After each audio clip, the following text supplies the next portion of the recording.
President Donald Trump's request to Attorney General Jeff Sessions to shut down the Russia probe may seem like a clear-cut case of obstruction of justice, but to Special Counsel Robert Mueller, it's just part of a bigger picture. Sources said Wednesday that the president wants to speak with Mueller, against his lawyer's advice. During a Thursday discussion, CNN legal analysts began by explaining that if the Trump team thinks it can get away with sending written statements in lieu of a live interview, it has another thing coming. Former federal prosecutor Renato Mariotti called such answers essentially useless because they've been pre-digested by attorneys. One thing they really need to put a bow on is their intent here, said Laura Coates. We can all surmise and guess about whether or not the president's contextual clues about the perceived witch hunt.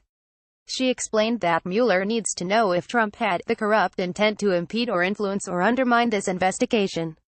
That option is instead of the much harder standard of circumstantial evidence, meaning that contextual evidence of everything. Mueller would likely be more inclined to want to hear it from the horse's mouth. You have the opportunity to question the president. You need to be able to assess their credibility, she said. Look them in the eyes, have a gut reaction, and compare it to what they have already written. She noted that Rudy Giuliani seems so concerned about a so-called perjury trap.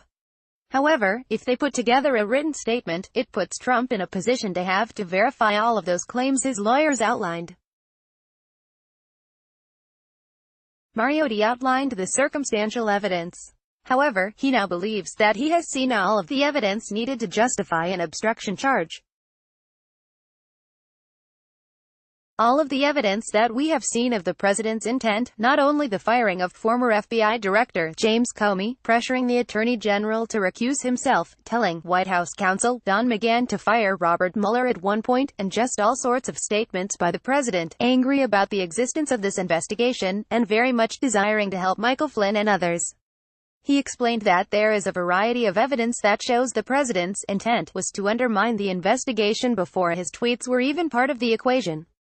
Trump has made the argument in the past that it is under his purview to fire whomever he wishes, but Mariotti explained just as he can't fire someone for their race or religion, it's to fire someone to impede an investigation.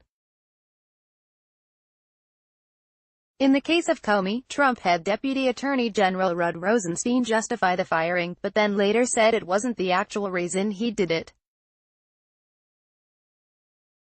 Coates said that when people are arguing about the form and not the substance of what you're doing, you're playing a losing plans game. Ultimately, Coates explained that no prosecutor would let the investigation conclude merely because he or she found proof of obstruction of justice.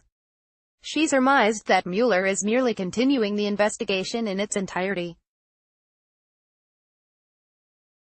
Asha Rangappa explained in a later segment that a single tweet couldn't be used to charge obstruction of justice. Instead, it is part of a more extensive collection of evidence for the investigation. Watch the full conversation below.